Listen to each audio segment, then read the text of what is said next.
원포인트 민법. 제3자를 위한 계약일. 제3자를 위한 계약계요. 매수인 엄마가 매도인과 계약을 맺고 매도인에게 물건은 서울에 있는 아들에게 전달해 달라고 하는 계약을 제3자를 위한 계약이라고 합니다.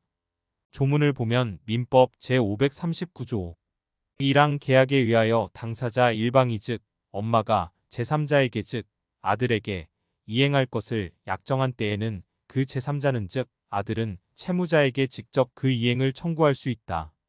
먼저 개념부터 정리하겠습니다. 아들에게 물건을 지급하라고 요청하는 자, 즉 엄마를 요약자라고 합니다. 이것을 승낙하는 매도인을 낙약자고 합니다. 그리고 물건을 받을 아들을 수익자라고 합니다. 이 계약은 3명이 나오기 때문에 관계도 3가지로 나누어집니다. 1. 기본관계, 다른 말로 보상관계라 합니다. 계약의 당사자 즉 기본적 관계로 매도인 낙약자와 매수인 요약자 관계를 말합니다.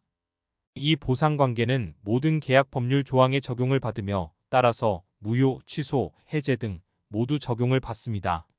만일 매도인이 제3자 수익자에게 물건을 주었는데 요약자에게 돈을 받지 못했다면 매도인 낙약자는 요약자의 채무 불이행으로 계약을 취소하고 요약자인 매수인에게 원상회복을 청구할 수 있습니다. 그리고 소유권은 바로 낙약자에게 회복됩니다. 이 수익관계. 수익관계는 낙약자 매도인과 물건을 받는 아들 수익자 사이의 관계를 말합니다. 계약 당사자는 아니지만 아들인 수익자는 낙약자 매도인에게 급부 청구권이 생깁니다. 또한 물건에 하자가 있거나 매도인, 즉 낙약자가 채무 불이행을 하면 급부 청구권에 기하여 손해배상 청구권을 제시할 수 있습니다. 그러나 계약의 당사자는 아니기 때문에 수익자 즉 아들의 의사로 계약을 해제할 수는 없습니다. 3. 대가관계. 대가관계는 매수인 요약자 엄마와 아들 수익자와의 관계를 말합니다. 이 둘의 관계는 계약의 관계가 아닙니다. 기본적으로 어떤 권리관계도 아닙니다. 그런데 대가관계라고 말하는 것은 주로 요약자가 수익자에게 빚을 진 경우가 많고 채무를 주로 매매계약의 물건으로 갚는 경우가 많아서 대가관계라고 합니다.